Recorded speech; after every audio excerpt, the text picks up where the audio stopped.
and well short of the first down.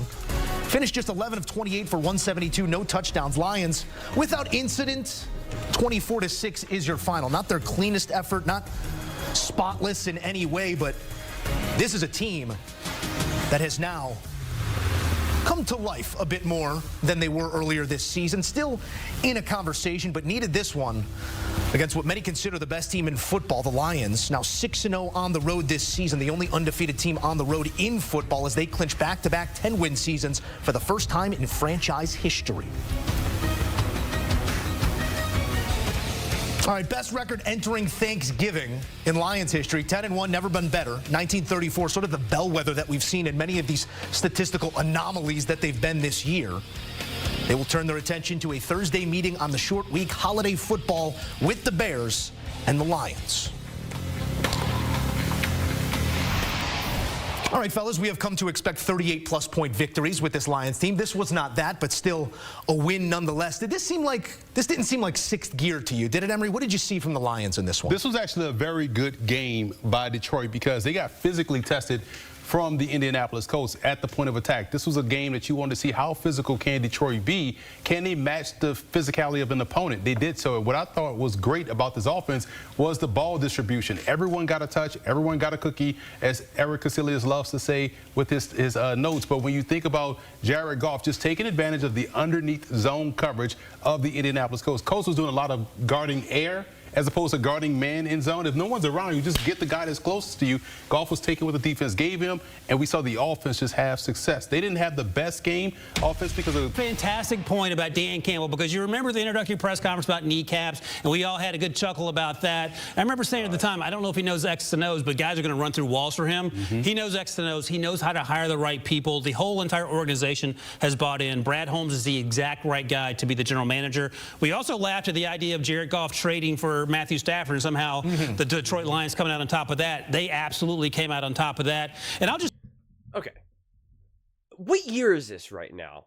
I mean, is like every single breakdown of the Detroit Lions have to involve biting kneecaps and questioning Dan Campbell's X's and O's and is Jared Goff the right quarterback? I mean, like, what are we talking about? It's week 12. The Lions are, you know, tied for the best record in the NFL right now. They went to the NFC Championship game last year. Like stop it. Like, seriously. They smoked the Colts 24-6. Like, just, I don't even understand. Like, how are we even still bringing up stuff like that right now? For what purpose? When I'm talking about Patrick Mahomes, are we going to be like, oh, isn't it crazy that the Kansas City Chiefs drafted Patrick Mahomes? It's just like just stop. Can you believe that Tom Brady wasn't drafted #1 overall? I don't even understand the point of bringing up some of these things right now. Like, it just I mean, that's why I was like making faces, because I'm like, what are you talking about right now? Or that there was a question whether or not the Lions can match the physicality of the opposing team. Like, what? When was that ever a question? Who was questioning whether or not the Lions can match the physicality of the opposing team? Please tell me. Please tell me when that was ever a question. I'd love to know. Truly, please let me know. I'd love to know. When was that ever a question? When was the Lions' intensity and physicality a question? It's news to me. So, I mean, like, this is just absurd. I mean, this game was, like, a very, like, basic game start to finish. You know, considering the score was 24-26. I mean, they were playing a bad quarterback, right? He goes 11 for 28 with a 60 rating. That's why a game like this, it's like, I don't even really care too much. I mean, I still took my notes and pointed out some certain things and stuff like that, but it's like, I don't even know how helpful it is, honestly, when you're talking about a team that's so all over the place, led by Anthony Richardson. Like, they just are. I mean, he had some, like, pretty nice throws and some nice moments, but, like, it's just a hot mess of a team, quite frankly, with a quarterback with just such inconsistencies that, like, even some of these other things, I'm just like, I don't know how much it matters. And even if the offense does well against the Colts, it's like, they're against the Colts' defense, like, the Colts' offense is so bad and on the field for such a short period of time. Like, it's just, I try not to draw such strong conclusions in games like this against any bad opponent. And granted, there's a spectrum, obviously, to bad opponents. This is a team that's going to be a little bit better than, say, the Jags or even the Panthers, even though the Panthers got down to the wire with the Kansas City Chiefs. But I think that says more about the Chiefs than anything else. But that's a perfect example, actually. I'm glad I brought that up because that's what the Lions are doing. Like, this could have been one of those games where they could have came down to the wire or was a little bit closer. And the Lions are still very much like, no. And to me, the biggest takeaway, and it's not even a takeaway because it's what I've known about this team. I guess that's also my point. There's like nothing else that I'm learning about the Lions. That's why a game like this, this late in the season, there's just not much for me to like figure out. But I just wrote, the Lions team just leans and leans and leans until you break. And that's what it was like. Because in the beginning of this game, you were kind of like, could the Colts make some moves? Like, if a catch falls in their hands here and a flag drops there, it's like, the Colts could be in the lead. They could have this game tied. It could be a close competitive game. But again, the Lions just lean on you and lean on you and lean on you. It becomes exhausting. So they can either punch you in the mouth and knock you out and make you feel like I have no idea where I am right now. Am I playing basketball when in the third grade? Like, where am I right now? This is the NFL. I don't even understand. Or they can just attack you by death by 1,000 paper cuts. And that's what this game was more like. They just kept leaning and leaning and leaning and leaning and leaning. And it was like, all right, we're done. We got it. And that's why a game like this can sometimes be a little weird and a little bit more difficult to digest in that regard. Because there was moments when the game felt like it was a little bit harder than it should have. But they obviously still clearly got the job done. And that's why, right? Every game can't be this perfect onslaught where everything is just 100% perfect. No miscues, no issues, no nothings. But again, like even in a game that's like obviously far from their perfect day, Jared Goff, 26 for 36, 269 yards, 7.5 yards per attempt, 93 rating. 33 carries, 137 yards, 9 for 15 on third down, time of possession 37 minutes to 22 minutes. And that's why, again, the time of possession alone is just going to exhaust that defense for the Colts. And again, like I said earlier, right, you have AR going 11 for 28, which is, as bad as it gets right there. I still think, though, games like this are always funny to me because there's a few moments where obviously there's been the whole talk about Jared Goff being a civilian and all that type of stuff. And then he gets flushed out of the pocket, is throwing the ball, throwing across his body for a perfect strike for a big gain.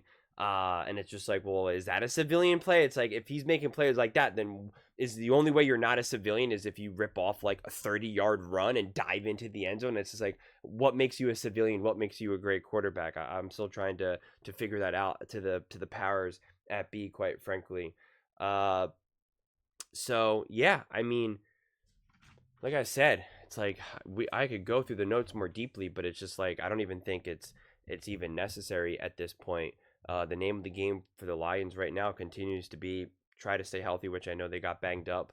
Try to stay healthy, continue to get these wins, keep everyone finely tuned, and yeah, I mean it's gonna be one of those things where I'm making this video right now, so we'll see what happens with the Eagles game, but it's one of those things where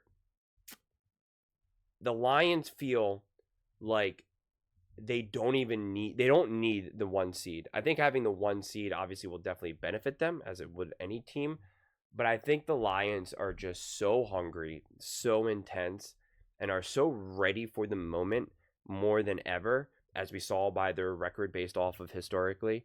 I think is just one of those things where they have their eye on the prize. They want to be the best team now and tomorrow, right? So like they are just so focused on everything. And they were talking about the Chicago Bears. I watched that game too. And it was the Chicago Bears versus the Vikings. And I forget who was commentating for that game. And they were talking about the Chicago Bears and saying, like, there's so many little things that go wrong for the Bears. And it's, when it's the big things, it's easy to kind of correct. But it's the small things, especially when there's a lot, it's just kind of like, where do you go from here? How do you even correct some of these things? And it's the exact opposite with the Lions. So many of the little things go right, which is, again, that's why it's death by 1,000 paper cuts. So they do all of the little things right, all of the big things right. And so that's where it's like, where is their weakness? How do you expose this team? And I think that's why sometimes, and I think to a degree, there can only be so much to be said about this team right now. That's what I'm saying. Like, winning this game, you can't go in and say, God, Detroit, that was such an awesome win against the Colts, big time win on the road. Like, you can't bring that level of energy because you're just like, well, yeah, this, like, you expect all this from this team. They're firing at all cylinders, whether it's an ugly win, whether it's an amazing win, whether it's a close win. You know, it's like there's only so much more to be said. And that's why I think maybe people who don't necessarily have the gift of gab start talking about kneecaps and Jared Goff trades. Like, that's even remotely relevant right now. So I it's just, you know, I don't know, try to be a little bit more creative than that, man. But those are just my thoughts. I'd absolutely love to hear yours. What do you guys all think about the Detroit Lions win 26-6 over the Indianapolis Colts? Let me know in the comments below. I read every single comment, so whether you agree with me or disagree with me, either way, let's get in some discussions, let's get in some fights, but ultimately, let's just have some fun. And please do consider subscribing. We are building an amazing community here, and I absolutely love to see you part of it. I want to build something that we all genuinely feel connected to, something that we're really excited to be part of. I think we're on our way to doing it. And please don't forget to give this video a thumbs up, as it really does help with the visibility and the algorithm. Thank you so much. See you next time.